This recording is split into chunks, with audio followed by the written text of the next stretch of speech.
Hello. I want to welcome you to our history, theology, and philosophy lecture series. We do these pretty well every Tuesday night at 7 o'clock Eastern. And so this is the first time that we are coming to you without our in-person component that we normally do at Toronto Centre Place, but we are all in this together in terms of the pandemic and practicing social distancing. And so we're going to continue to have our programming. And so I'm very excited tonight that we are having the lecture that was going to be scheduled for last week, but because of all the stuff that's going on, we ended up postponing it till this week. But we're very excited to have Brian Caruana, who is the director of the Encounter World Religions Center, here to talk to us about our series on Eastern religions and philosophies. And tonight he's going to be talking to us about the imagery of Hinduism. And it's a very exciting presentation, and we're really happy to have Brian here with us. We always begin our series with our mission, which is to invite everyone into community, to continually learn and grow, to abolish poverty and end needless suffering, to pursue peace, and to live life meaningfully together. And especially in these kind of times, I think that there's a reason for togetherness and community, even if we can't have in-person community. So I'm really excited. Thank you for being here with us, Brian. And I want to turn things over to Brian, if I can. Okay, thanks everybody. This is new for me. I've never done this before, but glad you're here. If nothing else, you've forced me to change out of pajamas for the first time in 3 days and to comb my hair, so it's already a win. And I hope you like the talk today. Okay, yes, today we'll talk imagery. Before I actually talk to you about that, though, we actually have to take a bit of a step back for something that I think you'll find very interesting, and that is we need to talk about how we understand religion. Now, I know if you're out there, you're thinking, I suspect you're thinking I have a pretty good grasp of what religion is, but it's actually quite tricky. In the universities, I'm doing my PhD. There are endless, it is almost accepted in our field that no one can really define this term, at least in a way that a majority would sign on to. And more relevant, and this may surprise you, is that most languages historically do not have this word. It is a European word. There's a word for it in German, in French, in Spanish, obviously English, but you do not find this word in the languages of India. You don't find it in Mandarin. You don't find an equivalent in Arabic. You don't find it in amongst our Native American or First Nations communities. It's kind of a European word. And why does this matter? It matters because Europeans have shaped the way we understand it. And when we're looking at religions that are not of a European, that haven't come out of Europe, Christianity starts in the Middle East, but it spends so much time in Europe. But when you're looking at religions from other parts of the world, it can skew the way we see them. So just a few minutes on this. The way that we see religion in the West has been shaped in many ways by the Protestant Reformation, launched by this guy, Martin Luther, about 500 years ago. Luther emerges at a time when the Catholic Church has unbelievable power. It must surely have been the most powerful institution in the world at the time. It owned vast tracts of land in Europe, and it had just enormous moral power over people's salvation. Kings quaked in its wake at some times. And there's that saying that power corrupts. And the church at the time, I think modern Catholics would agree, had become corrupt. And there were lots of Catholics trying to reform this, saying, this isn't right. We need to kind of fix things. but they didn't get anywhere. And Luther is the guy who gets somewhere, and he gets somewhere because there's a prince. There's some princes who want to be free of the church's yoke, and so they sort of protect him.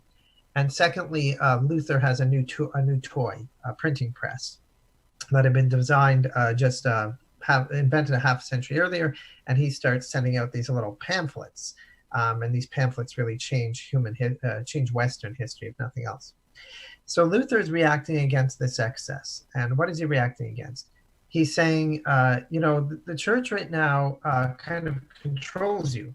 There are these priests and popes, and they tell you that you need access to the sacraments. You have to go to Mass in order to be saved. You have to be baptized. You have to take communion. And if you don't have these things, your salvation is not going to happen. You're going to end up in hell. You need masses for your relatives that have died. And a lot of this takes money. And so there's a linking of the money and the priesthood and the sacraments or the rituals, right? The priesthood controls the rituals, and you're under their yoke, and sometimes you use money to kind of buy, in some respects, your salvation and that of others. And Luther says, no, this is completely wrong.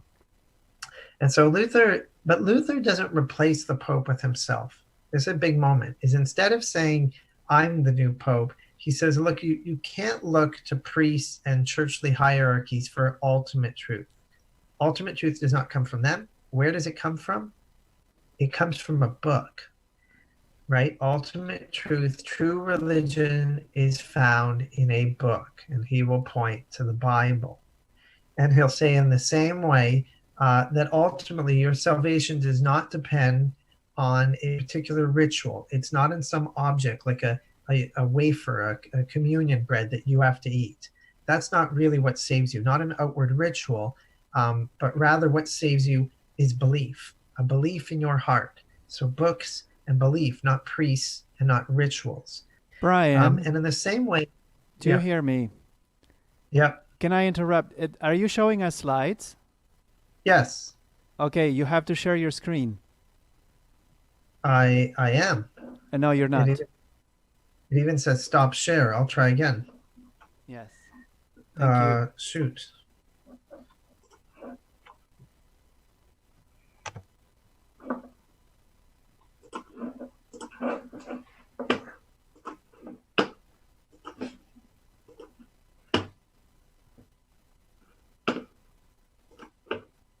Do you have my screen now?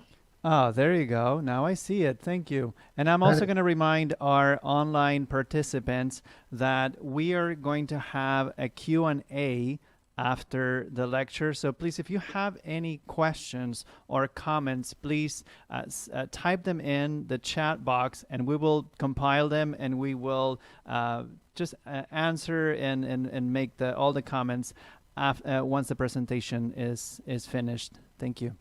There we go, Brian. Yeah, okay. I'm sorry. My screen said I was sharing, so apologize, everybody. So I've talked to you about Luther, and that he says, look, truth does not come from clerics, ultimate truth. The ultimate authority is not a cleric or a pope. The ultimate truth is a book, the Bible, right? And in the same way, he says salvation does not reside in some physical sacrament, some ritual that's going to be done to you. No, ultimate salvation comes from a belief. It's your belief that saves you, not the ritual. And in the same way, and you can see it's already coming from this, it's not from outward things. There will be a critique of outward things. There are all of these statues that cry. There are relics.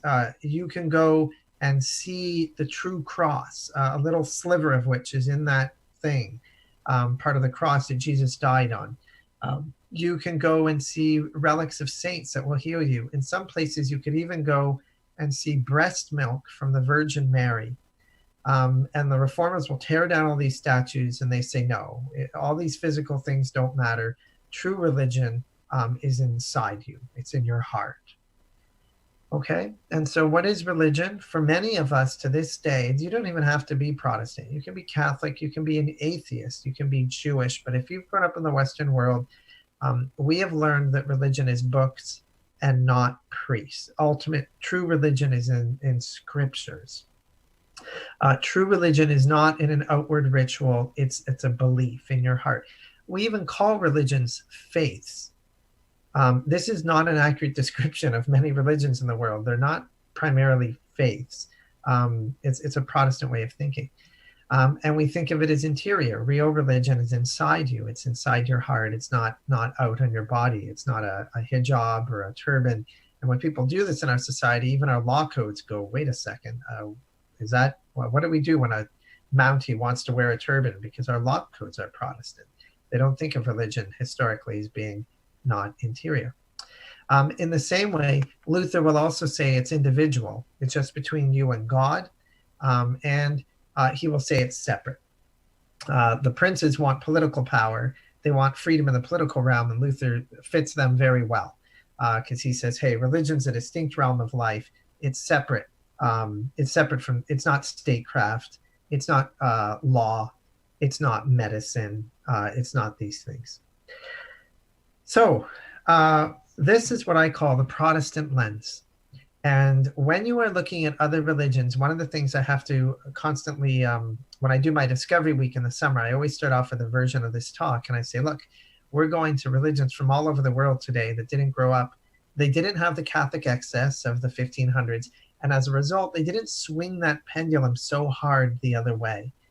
And when you want to see other religions, you have to kind of, you have to be aware of this bias.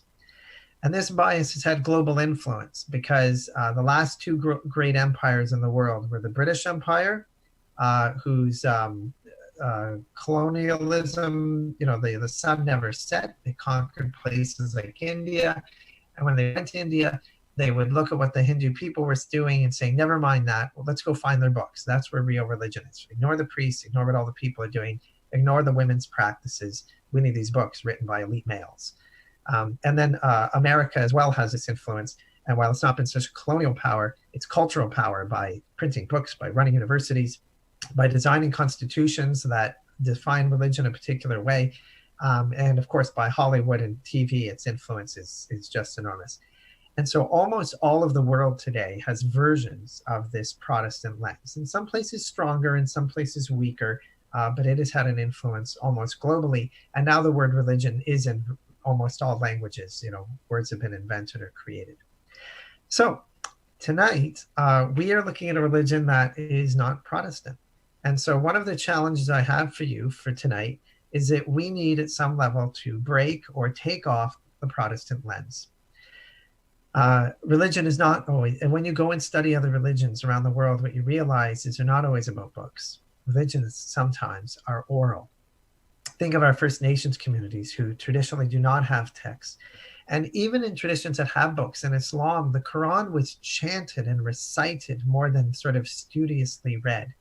And even in Protestantism, which is, does have, the Protestant lens fits, even there I've realized over time how oral it is. You go to a Sunday service, I can go to this mega church, there's a pastor there, and he'll put up a Bible quote on the screen, and it shows up on the screen, and it's, one sentence or sometimes 2 or 3 sentences from this huge compendium of books called the Bible. But then he'll talk for 45 minutes, right? It's talk more than read. And in the same way, religions aren't always so defined by beliefs. They can be defined by practices, by rituals and customs. I don't mean by that they don't have beliefs, but they don't stress it sometimes in the same way. Sometimes what matters is what you do. And you'll find that in many traditions around the world. Sometimes there's not the same emphasis that the religion is interior. It's exterior. It can be in statues that we're going to talk about tonight. It can be a dress. You put a turban on your head, and every time you look in a mirror, you have that turban on, and it's part of your face. It can be art, all sorts of exterior ways. It is social. As much as we think of religion as being interior, you learn to think of it that way externally. You learn to think about it that way because you're taught that in social settings. People tell you religion's inside them, and they talk about their inner emotions, and that shapes how you understand it should be done. And religion in many places is not separate. It's embedded.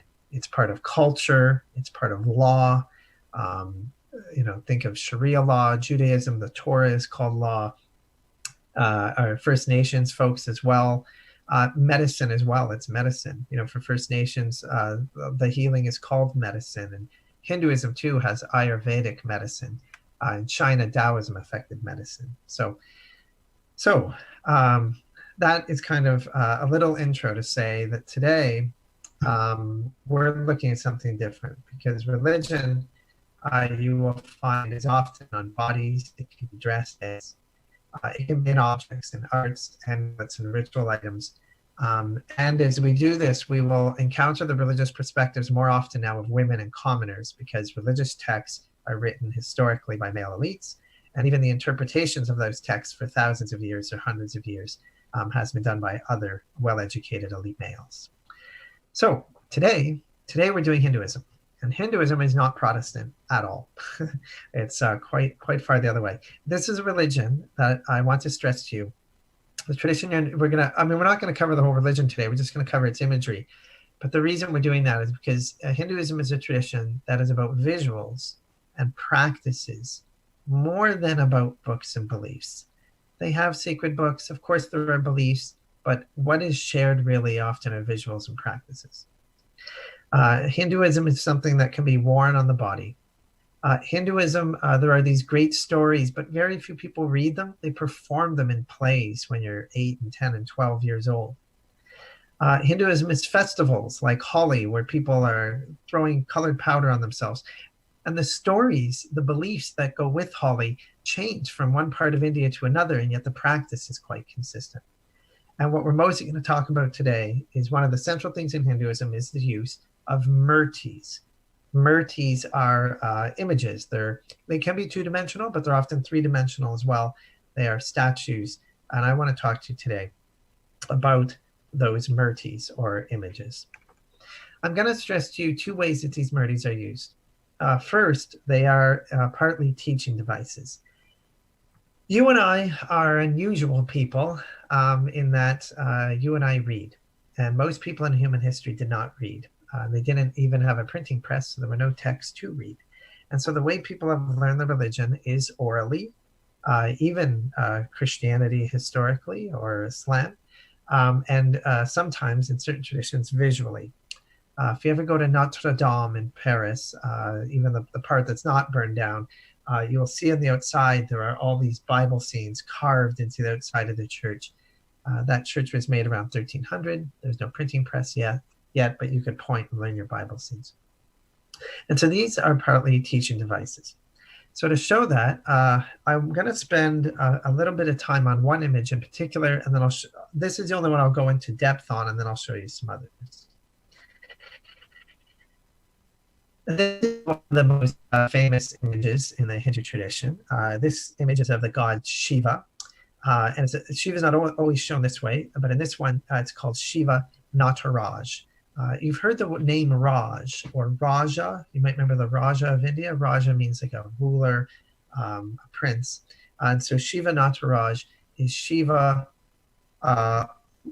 Lord of the dance. This is the image of a dancing deity in Hinduism, Shiva, Lord of the dance. If you take a look at the image, if we were kind of in a room and I could talk to you, I'd say, hey, tell me what you notice. And, typically a number of things stand out. There's a lot of snakes on this image. There's a great big circle around it. People often notice that there are multiple arms, and it's tricky, but if you look closely and count the arms, you will see that there are 4. There's one on the right-hand side of your screen and then 3 on the left, because one of the right-hand arms comes across the front. People often notice the sort of wings that they describe behind the head, and of course that the figure is standing on some little person. I don't know of another image of a deity standing on a little person, but Hinduism is rich and diverse and has all sorts of things. Okay, so why does this image look like this?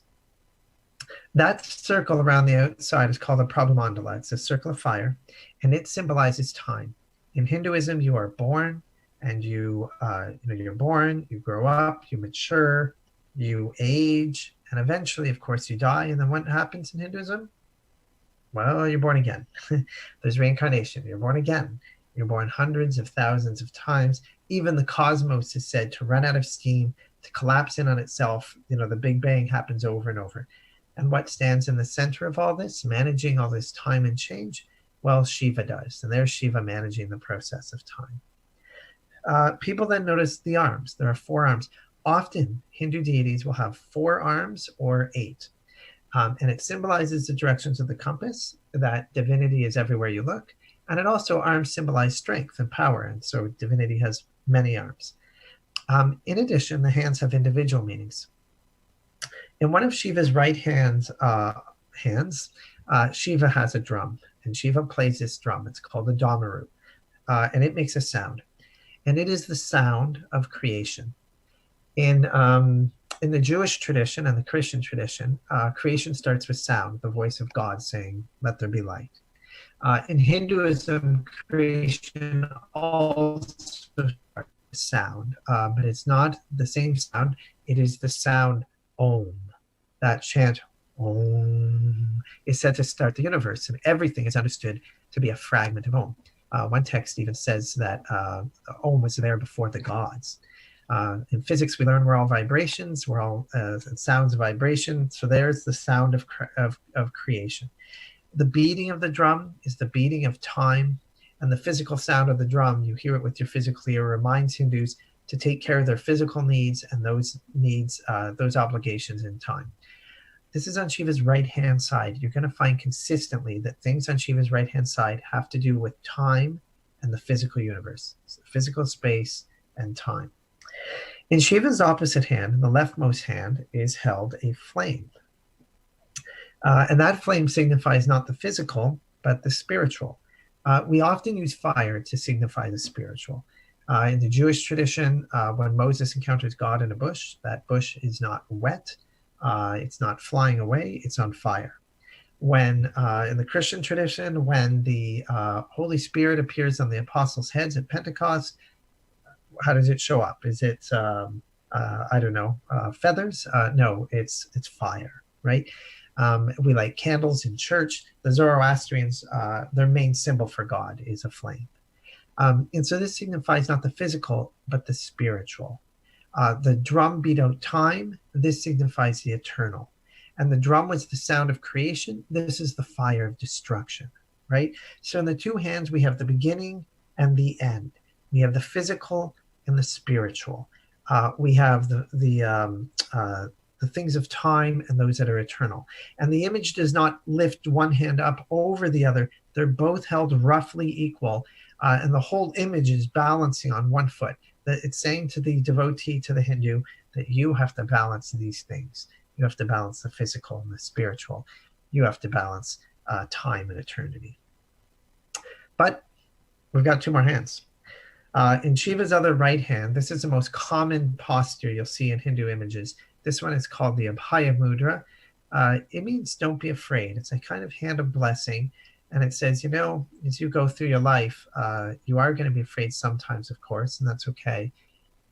But you don't want to let fear drive your life. And so that hand goes up to tell us that. In fact, these snakes, there's always a snake wrapped around that arm. But it's saying, you can tame it, you can charm it, don't be afraid. And that leaves one last hand. And that hand is the elephant mudra, the Gaja mudra. The arm is to resemble like the swinging trunk of an elephant going across.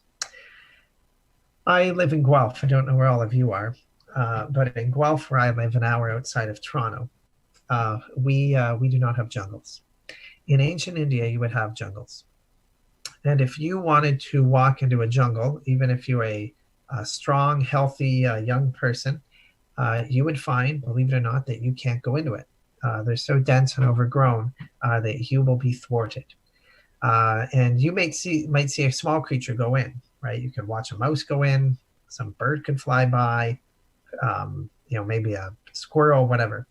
But you can't follow where a squirrel goes. You can't track the bird in. You're still stuck.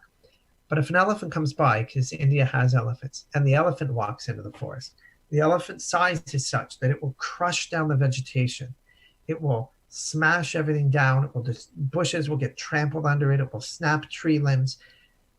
3, 4, 5 hours later, you can come by and say, oh, look, an elephant went through here. And so elephants in India have become symbolic of doorways, of openings, of clearing the path.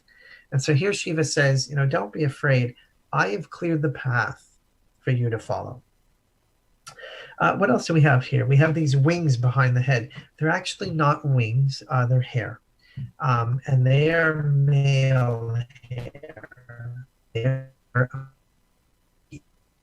A yogi is a kind of spiritual ascetic. An ascetic is a fancy term that means someone who denies the body in order to break the body's hold of the mind, right? So they would not eat very much food. They wouldn't have much clothing. They don't take care of physical needs. And in so doing, they wouldn't look after their hair. And if you don't look after your hair for long enough, it will grow long, it will grow matted, it will grow dirty. And what you will end up with is dreadlocks. We think of dreadlocks today with respect to the Caribbean, but it came there from these Hindu holy men, these sadhus they're called. And so Shiva is spinning around, twirling and dancing, and this hair is going out to the side. But Shiva's other part of hair on the front of the head is not like that. That is women's hair. It is taken care of. Yogis traditionally would be men. And so this hair is taken care of. It's cleaned. It's adorned. In some versions of the image, you will see like little jewels and things in it.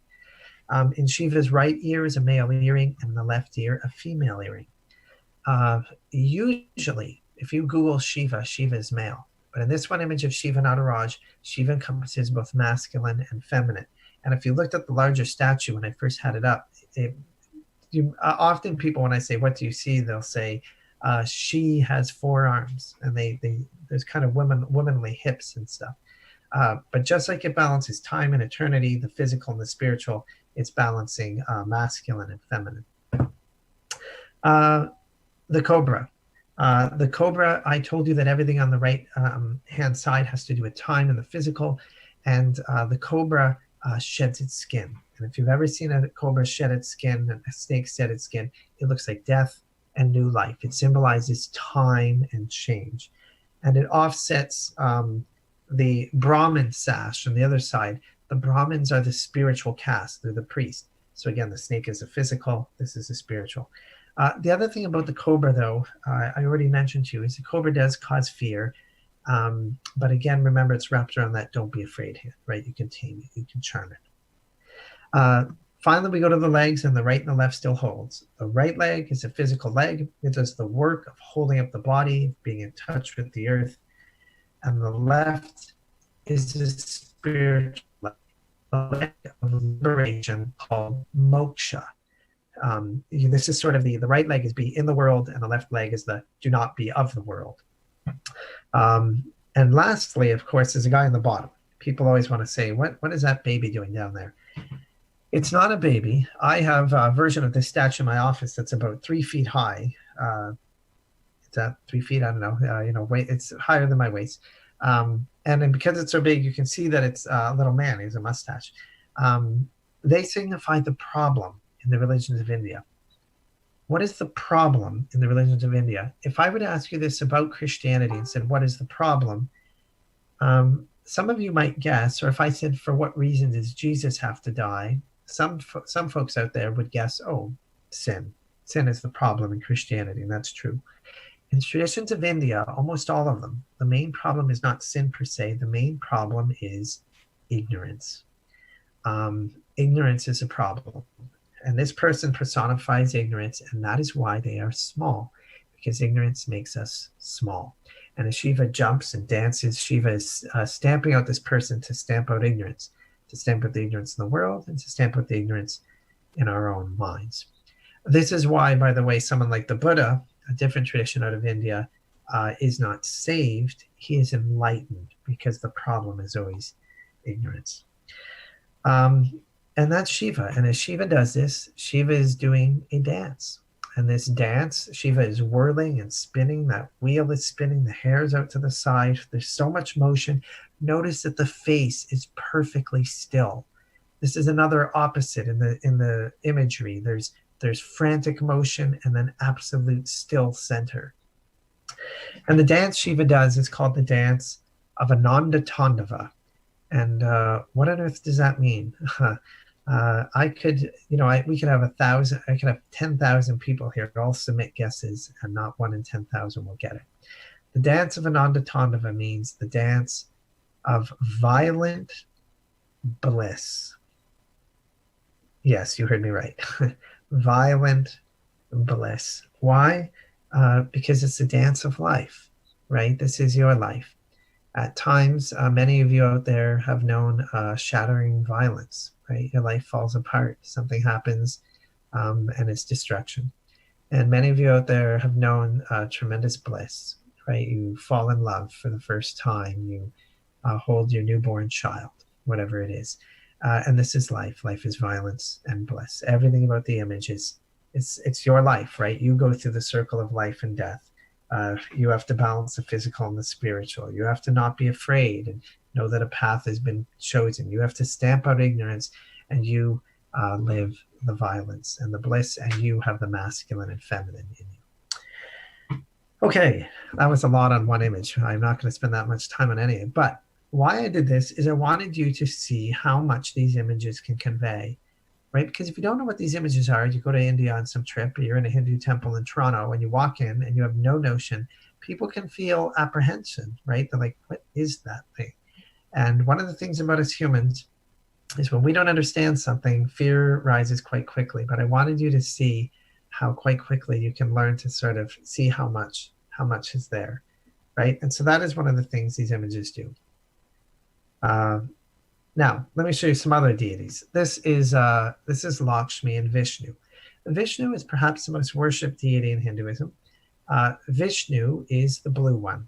Why is Vishnu blue? And quite often, or quite obviously, that are blue. One of them, if you can guess, is the sky, and one of them is the sea. And both of those things are seemingly endless. You can't see the end of the sky or the sea in India. And divinity is endless. And so Vishnu is shown as blue.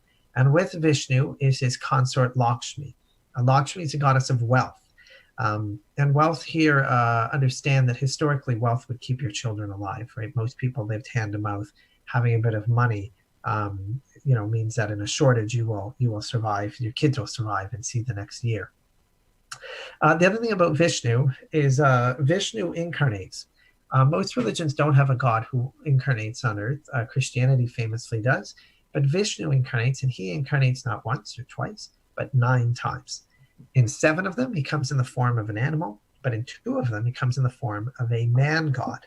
And those man gods that walk the earth are named Rama and Krishna. There's Rama. Now, if you think of Rama as an incarnation of Vishnu, there's Vishnu. You could probably guess which one in this image is Rama. Rama's blue. And with Rama is his wife Sita, his brother Lakshman, and this other figure that I'll come to in a moment. This story around these figures is probably the best known story in the Hindu tradition. It's called the Ramayana. And in the Ramayana, his wife Sita is seized by a demon named Ravana, and he can't find her. And he and his brother are looking to find her, and they can't find her. And this figure, Hanuman, the monkey god, helps them find her. And they're able to free her. And that's the story of the Ramayana. And so this monkey figure, Hanuman, does it even though there's nothing in it for him. He just does it because it's the right thing to do. And so Hanuman is also worshipped in India. He is worshipped as an example of selfless service. So you probably know someone like this in your life, right? Someone who's has no fame, no place up front, but they're always making everything work, right? They are the one who opens the door for the club, or stays late, cleans up. At my center Encounter, we've had people who volunteered to help us for many years, and we've often bought them or called them our little Hanuman, because they're selfless people who help my center. And so that's Hanuman. As I told you, this story is called the Ramayana. The Ramayana is a scripture, but I'm telling you, very few Hindus, very few, have sat down and read it. There's even multiple versions of it. But they know the story. And how do they know it? They know it because there are comic books of the Ramayana when you're young. They know it because when you're 8 or 10 or 12, you will perform it in a play. And they know it about 10 years ago, it was put on TV in a huge Sunday morning 52-week special is the most watched TV series in India's history, right? You learn it through dance. You learn it because you know the songs. Think of how you know the Christmas story. If you would ask Christians, how many of you have read the Bible story in Luke and Matthew's gospel about the birth of Jesus? Some Christians will certainly raise their hands, but there's a number who probably can't. But if you ask them if they know the story, yes, they know the story. Why? Because there was a manger scene put out by their mother or father when they were kids, right? There's a visual. There are songs like "Oh Holy Night" and "Away in a Manger," and maybe they perform it in a little play when they're young. So that's the Ramayan.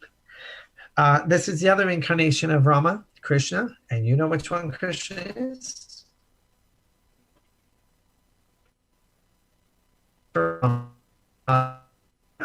Is in love with Radha, and their story is one of a passionate love affair. Her love is the love of God, and you are Radha. And what Radha and Krishna symbolize, their passionate love, is the soul's love for God. And so we are Radha, merging in union with God. Sometimes Krishna is not this adult lover figure. Sometimes he's a baby. The baby Krishna is also worshipped. He's a mischievous little guy. He's not some perfect angel. He's the butter thief. He's always knocking over jars and getting his fingers in the butter and licking it. It's a mischievous little guy.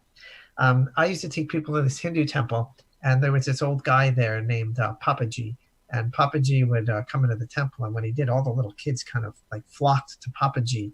And my colleague and I at the time, JW, we were like, what is going on with that guy? And we got to know him, and it turned out he always had candies in his pocket. And the face of God that was his favorite was baby Krishna, because he said, I see God in the face of my grandchildren. In Hinduism, sometimes God is your parent, but sometimes God is your child. And like in the previous screen, sometimes God is your lover. There's a million visions of what divinity is like in Hinduism. This is Ganesh, very recognizable to you, and or very recognizable with the elephant head.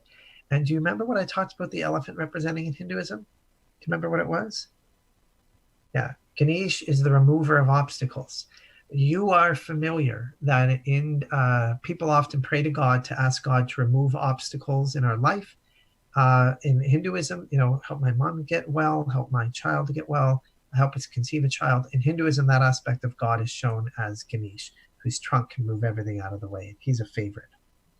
There are goddesses as well. This is Mother Durga. She is, there are what are called hot goddesses and cool goddesses.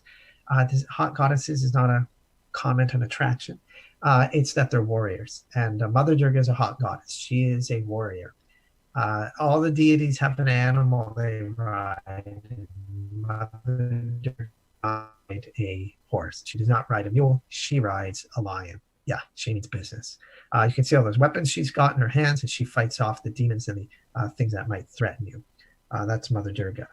This is a cool goddess. This is Sarasvati. She's calm. She is the goddess of rivers. She's also the goddess of learning. You always see her playing an instrument. Sometimes you'll see her with a pen in her hand. And so students love her. High school and university students pray to Sarasvati at exam time that she will help them get through things. And this is perhaps the most unusual of all, the most interesting. This is Kali. What is that? Notice the garland of skulls around her neck. Notice those arms around her waist that make up her skirt. What is this? There's nothing like this in most other traditions. The story of Kali is that there is a demon, and this demon is unstoppable. Even the gods cannot stop this demon because every time you injure the demon and it sheds a drop of blood, when the blood hits the ground, a copy of the demon appears. And so even though the gods are fighting this demon, pretty soon there are just hundreds of them, and the more they fight, the worse it gets. And they're in great trouble. And one of the goddesses, a goddess named Durga, conjures out of her mind, out of her forehead, all of the energy that she has, and what she conjures is Kali. And Kali drinks blood and consumes, cannibalizes these demons and gets rid of them all. And she is the solution. But when she's done that, she's so filled with rage, she is so implacable that she keeps storming around, and people think, how are we going to stop her? And Shiva, who is kind of her consort, Shiva lies on the ground. You can see that Shiva. Do you see the snakes around his arm? And she steps on Shiva. I know here Shiva doesn't have 4 arms. Different images are different.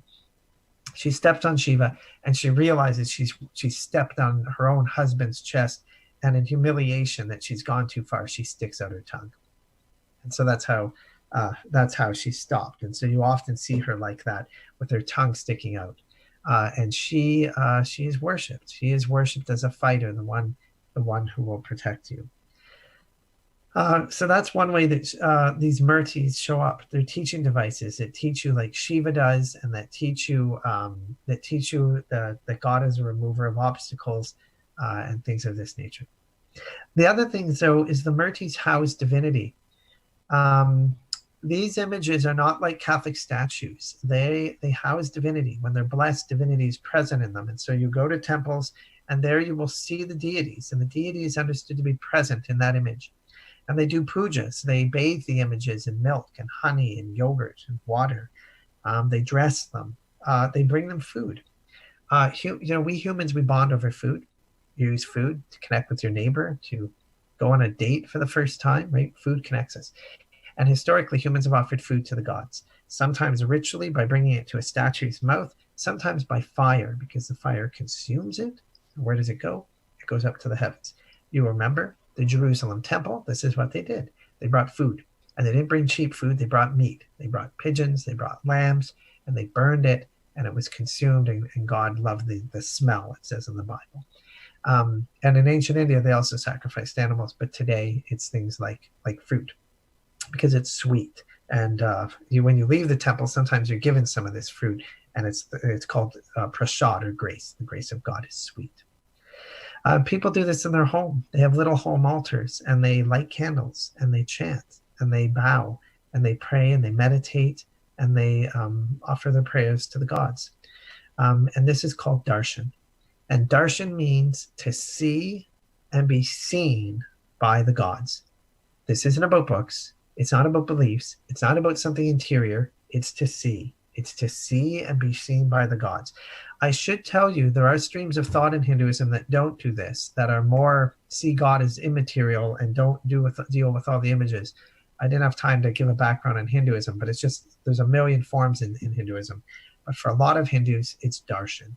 You get up and you see the deities, and you visit them. You may wake up and the first thing you say is God's name. You get up and say Rama, and you visit Rama, and you chant and meditate and prostrate, and then you may visit again in the evening. Sometimes you have lots of deities on your home altar. You and your parents may worship different deities. Sometimes you have one, and that is your personal form of God, your Ishta Devata, the face of God that speaks to you most. Sometimes this devotion is so great it even shows up on people's, they even mark their foreheads. The one on the left with 3 white horizontal lines means Shiva. More of the U means Vishnu. Okay? And that is Hinduism. That is Hindu imagery, my friends. It is a colorful tradition. It is dance, it is images, and it is rituals. It is lived outside. It is not a faith. It is practice, all of life. I hope you enjoyed it. Just before I end, I wanted to tell you, if you want to know more, I have a new YouTube channel called Religion in a Minute. If you Google Encounter World Religions and YouTube, you will find it. And it's just me grabbing an object, and in a minute or two, I tell you what it's about. And you might be interested in our Discovery Week. Little Corona note. This was sold out in November because it's so popular, but because of the virus, we've had cancellations. So we have 7 or 8 spots. If the virus doesn't settle, we will, of course, cancel the whole event. But in case it does go on and you think you'd like to be part of it, we'd love to have you. There's also a 4-day program in September for sort of because the summer program always sells out so much. And we will take you to buildings where you will see architecture. You will learn about history. You will meet fantastic leaders like Champagne. You'll join in rituals. You'll see ancient scriptures. And more than anything, we just have a lot of fun. So again, if you're interested in that, go to worldreligions.ca and look for Discovery Week, worldreligions.ca. Thank you very much, and I'll turn it over, and then maybe we'll have some questions. Thank you, Brian. Boy, it's really exciting to have been able to have you for this. It's always very interesting because I think we approach, it's hard for us, I think, in the West to not have those Protestant lenses on that you were talking about. And so when we are in this, anyway, when we're able to see what is clearly, like falls under this hard to define component, the definition of religion, but that experiences religion in such different ways than we're used to in the Protestant tradition. It's amazing to be kind of confronted with that and to really see how, what a very different ways that this functions in other societies, and how interesting it all is in terms of every time you, for example, do the explanation of that Shiva image, which is, you have such a beautiful giant one of those when you do your religion in a minute of that, and an intricate explanation of how that is such an amazing teaching image. Anyway, I'm always astounded by it, and I try to remember now what does each one of those things mean. But anyway, I remember it now.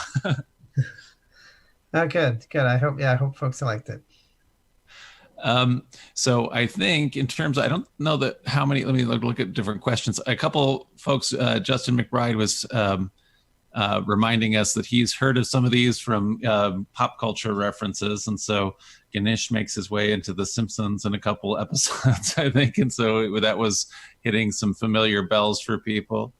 And so, for example, anyway, and then he also was talking about Kali being in a kind of a maybe problematic movie, Indiana Jones movie, in terms of, I don't know if you've seen that with the, anyway, the second Indiana Jones movie is set in India and has a bunch of potentially, I think, problematic scenes. Oh yeah, it could be. I saw those movies, but just decades and decades ago when I was young. I mean, I was a kid, maybe I was a teen.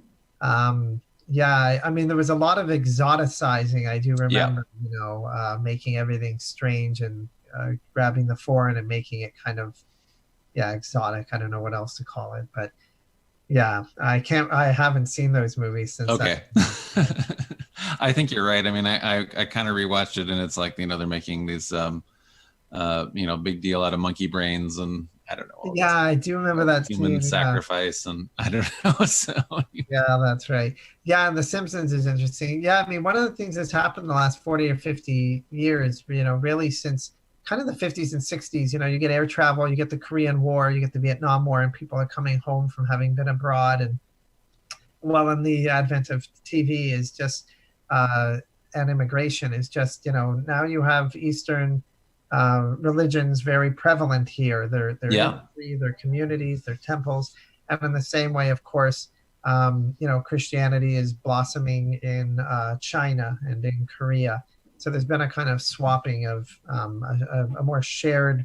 We've become more aware of all these different religions. Yep, and one of the things that in terms of The Simpsons that I'm reminded about is that. Like when that first started, even just having an Indian American as a character was kind of a thing. But then now, of course, as there's become, more actual awareness, they're not going to do that character anymore, because obviously it's not it's a caricature and not a person who has done that, right? Yeah. I mean, not a person who's Indian American who's done that. And so it's like gone almost that kind of full circle. And that happens, for example, I was realizing in, let's say, gay characters. So in the gay characters, when they first appeared in TV, it was a really kind of a cool thing or whatever, but actually it's kind of doing minstrel shows. And now it's only now that there are movies like Love, Simon or something like that, where gay people are like just regular real people and not simply on a character like that. So I have a comment here from Shaheen who says, in terms of this, it depends on the version of the beginning of the universe. One version of the universe has the universe start with Shiva taking on a body of darkness and breaking wind. And she says that cobras also represent primordial cosmic energy. Hence, Kundalini is represented as a coiled cobra at the base of the spine to represent there. Kundalini is to tie into what cobras represent. Yeah. So in other words, Shaheen is Yeah, unmuted. Shaheen's very right. Hi, Yeah, thanks for Shaheen. that, Shaheen. No worries, that was a great talk. Oh, there's thanks. Shaheen. Hi. Hi, John on the Zoom. What was I going to say? I mean, one of the things you're going to find in Hinduism is there are multiple creation stories and sometimes multiple destruction stories. And it's because time is circular and not linear. Creation happens over and over. All the religions of India, creation stories are not important. There aren't any, or there's 4, because it's not so central as it is in sort of the Abrahamics, where creation happens once and there's this one end time story. And that's kind of anchors the whole drama. Whereas here, time is circular, and you're really trying to escape time. So there's these different stories. And yes, that's so good, Shaheen, about the Kundalini. That's right. The Kundalini, for people out there, is sort of a theory that there are energy centers in the body, 7 chakras, and that there is a kind of coiled snake and at the base, and what you try to do in these various practices is to get it to rise through your chakras, and in so doing to achieve kind of it's a spiritual progression, essentially. And that's one of the things about symbols, right, is they don't have one meaning. Even in India, in India, there are many languages spoken, in India, many languages, and you go from one area to another, you might find that the same visual image has a different meaning. But a lot of the visuals and practices will carry over, and that's why I think this is a tradition where beliefs matter, of course, but aren't the anchor that they can be, or not so central as they can be in some other traditions. I was really interested in the point that you made about Holi and how the practice is widespread, and with a few minor details, the overall practice is pretty much the same in a lot of different areas of India, but the traditions associated with it are different. And I thought that was a really cool comment, because I've been reading this book that's called Religions of the Ancient World, and they talk about how there's this hypothesis that ritual precedes myth, and that although the two are linked, the ritual always comes first. Yeah, that's great, Shaheen. Yeah, I definitely think there is. I believe that. I mean, and not only that, but you even find in traditions, that sometimes if you can find ancient explanations of current practices, that they're different, but the practice is held, or from left to right in a tradition, from liberal to conservative, they have the same practice, but they interpret it differently. If I can give an example from Islam where I've heard this, the Shia tradition. There is a theory that so for those of you out there for whom this would be new, after Muhammad dies, the Prophet Muhammad, there is a struggle for who should be, there's an argument about who should lead. And some people think it should go with the family, and some people think it should go in just who the community chooses. And eventually, over time, some people get in charge who aren't that noble, and they decide they need to kill some of the family members. And they famously kill the Prophet's grandsons, one grandson in particular who was kind of, destined to be leader, sort of. And the theory is that what happened is the people who were on his side would go out the year after and kind of beat their chests and say, we didn't do enough to we didn't step up at the time, because some of his supporters slunk away in fear. And they would do this year after year. And the ritual led to the formation, the solidifying of a separate community dedicated to Ali and his descendants. And the ritual forms a community, and then you start getting people reflecting on the ritual and what does it mean. And so then you get development of theology, and eventually you get a separate group, which are called the Shias rather than the dominant Sunnis. And I know, Shaheen, you probably, that's not news for you, but I just want to explain it. No, it was a great way to summarize it. You did an awesome job. Thanks, Shaheen. We also have Leslie Brooks with a hi, Leslie. Where are you joining us from? Independence, Kansas. Oh, Kansas. Welcome. Thank you. In your, Brian, and to your point about the ritual, or actually I guess it was Shaheen's point about ritual preceding the myth, I was just barely watching your latest Religion in a Minute, so actually I get to see it before everybody else does.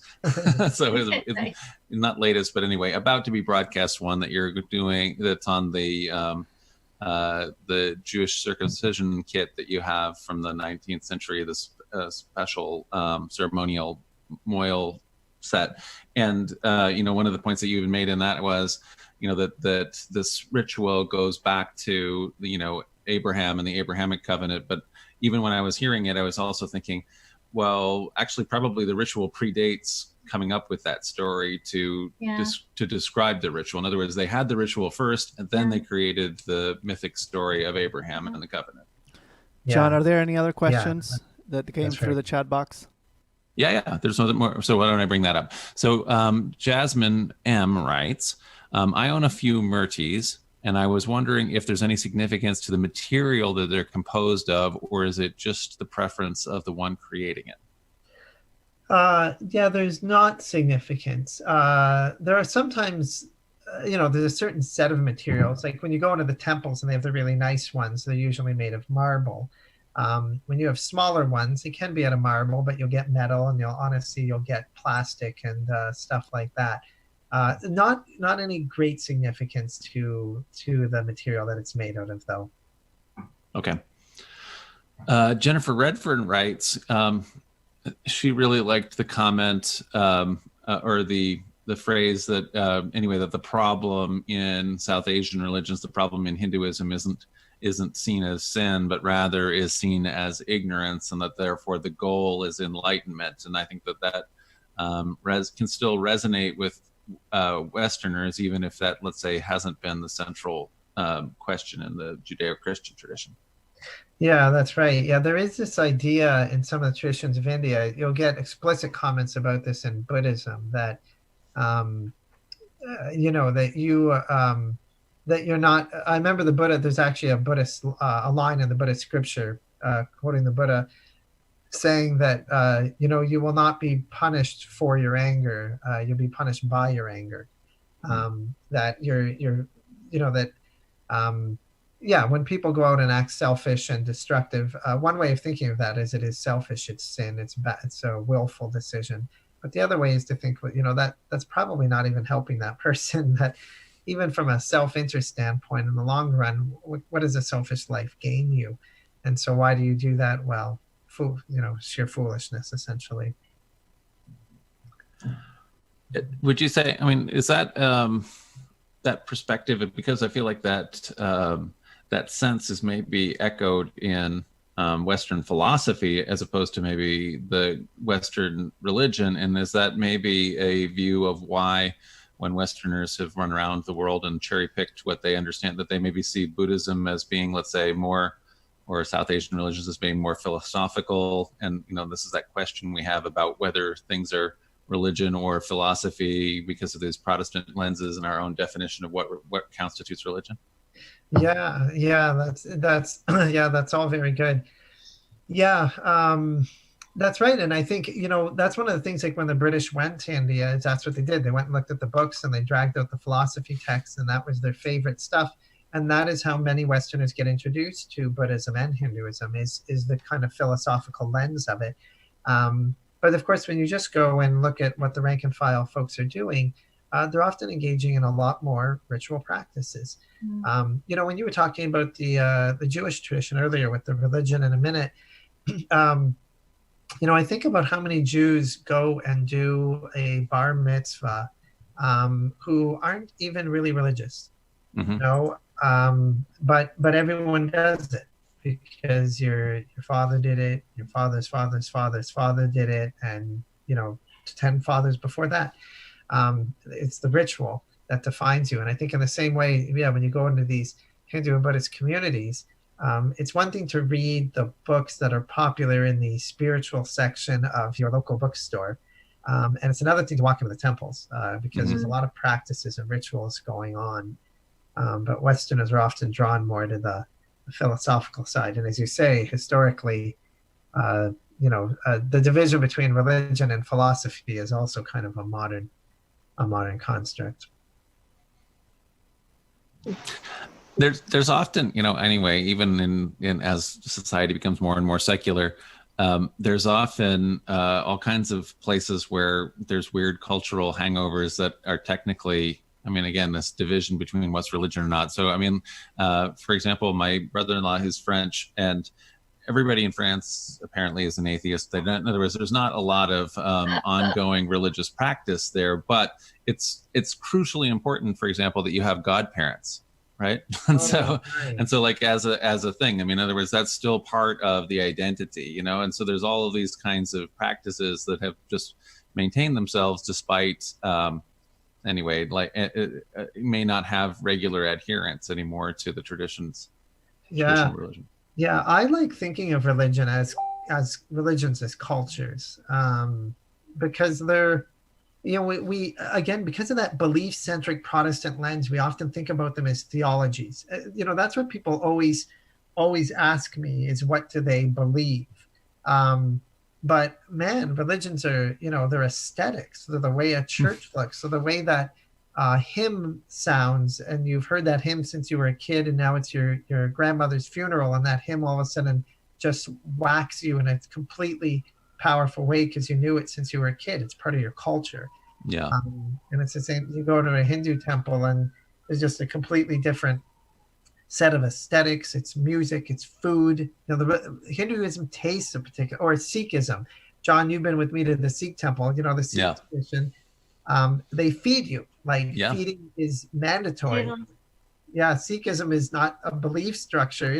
It's a flavor. Yeah. Curry. I don't know what Sikhism is without that sweet rice at the end of my meal. Yeah. And it's it's the sounds. You walk into for those of you who aren't familiar, you walk into a Sikh Gurdwara, and they're always playing kirtan. Their scripture books are not narratives. They're hymns of praise, sort of like the Jewish book of Psalms. And so it's being chanted all the time. And so when I walk into, I've been to a Sikh Gurdwara 300 times. I do have this sense of, it's a bit of it is, there's a homecoming for me a little bit, even though I'm not Sikh, but that homecoming isn't beliefs. It's the music, it's the sound, it's the smell of the curry, it's the people serving food. So yeah, I think thinking of it as cultural toolkits, then you can go to France and, maybe I don't have the belief, but I still have, I still have the godparents. Yeah. Yeah. And in a lot of those cases, wherever you're, whether the belief is or not, in some cases, then it's all wrapped up with what you also do. And so in that case, with that particular Gurdwara, that we've been to so many times, they also are so fully engaged in activism. So they're always they have a food truck that they do, so, and it's not just that they feed people at the Gurdwara itself, but their truck comes down every single day, and they're in the park that's just one block north of Center Place, doing free meal distribution. And so we get to see those guys pretty much anyway all the time, as they're very engaged in the community and doing that kind of activism. Yeah. We have a comment here from Debbie, who's in the Center Place group, and she says, "Boy, interesting talk." What does she write? That got moved. People keep putting in the chats. Okay, here it is. I didn't know how to access the chat feature, but anyway, next time I'll do that. Nice to see John and to hear Leandro briefly. Well, anyway, I guess that was to me. So I'm glad to see you too. I'm glad that that I've made it back from overseas. The whole time, everybody in Australia was so welcoming and really nice, and I was fortunately in a place that.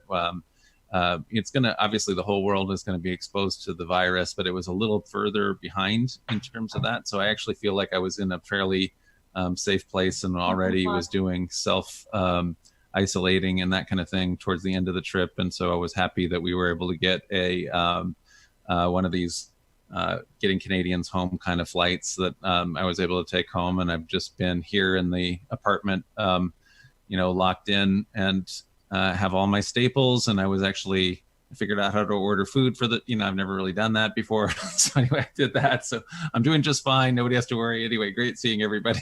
So I'm living in weird times. That's you for too, sure. John.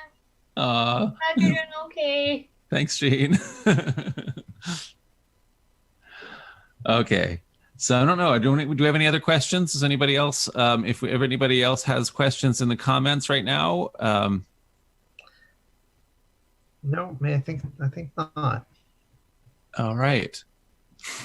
Well, I just want to thank people for listening in. I hope this was a good break from your caged lives. It was good for me. So thanks to everyone who listened tonight. And Thank you, thanks to you, Brian. Leandro. Yeah, thanks, Shane. Thank you, Brian. Thank you, Brian. It's always a pleasure. Good Very to see good. you guys. Good to see you, Leandro. Good to Great to see see you, you. John. Good to hear you, Shaheen. Bye. Great seeing you, Leslie. Bye. Bye-bye. Bye.